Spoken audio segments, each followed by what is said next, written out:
Good morning, guys. I'm sitting here with my favorite pop negra. She is sleeping right now. That's okay. She did a good job at guarding the place last night. I gave a random blog post last night, but this morning I'm going to give another because I think I'm going to start Life at the Farm, a little series of Life at the Farm with Griff, Sacred Sueños.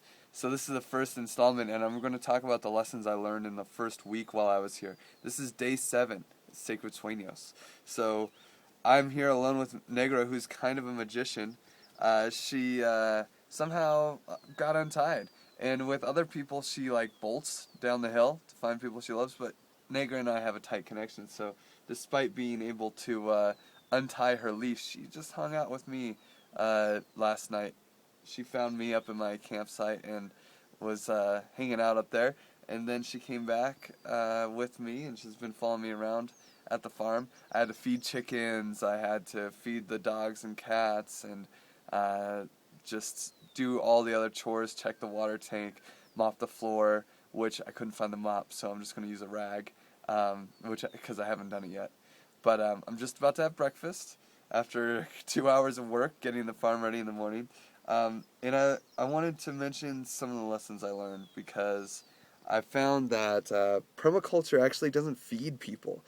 It's talking to Jimmy, who had been to many farms. He's been a farmer for 10 years, and he's seen 10 farms in the last year where he went to wool fed, and talking to all these other people. And the permaculture sustainable ones don't produce food.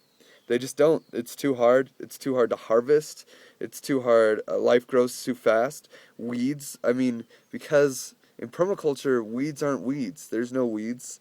Weeds are food for chickens, or they're nitrogen builders for the ground. And maybe in the future, in 4 years or something, Eve might be able to come up with something to really pull it out. But right now, everyone has to pay $25 for food, and we are on a farm. But that's okay. It's an amazing place, and it's a model for sustainability. But weeding is too hard, and harvesting is too hard, so not a lot of food is produced. The most important thing about this place is building a community. That's what I found. We had an amazing group yesterday, and they're all gone. And so now I hope that the people that are coming up today are going to be really cool. It's supposed to be 2 girls and an androgynous Jesse. So maybe 3 girls, maybe 2 girls and a guy, maybe nobody. Eve's said people have bailed on him all the time, and random people will show up and come up, so you never know. Ian left, and I think he's going to take a couple days off at the down in Vilcabamba. Probably went out drinking with B and Jocelyn, the lucky bastard. But I wish I could be there, guys. I'm sure you tipped one down for me. Another lesson I learned, just a quick one, was that perennials like fungus. And I should have known this, but I just kind of thought everybody liked fungus. But no, perennials, the trees, the plants that live every year, right? The fungus is basically their root structure. A lot, especially the big trees.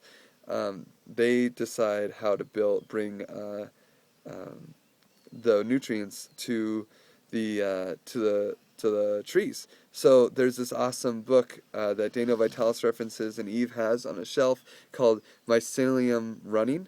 I'm not sure if I said it right, but I'm gonna try to read it. It seems really interesting. Although maybe I shouldn't, because the other lesson I learned is that I have a lot to give the world, a lot more than just farming. And I think Eve does too. Unfortunately, Eve is a really smart guy. He made a promise to a waterfall, and he's kind of a hermit. So those two things have kind of taken him out of society. And he's doing really cool things up here, but in the grand scheme of things, is it going to help anybody?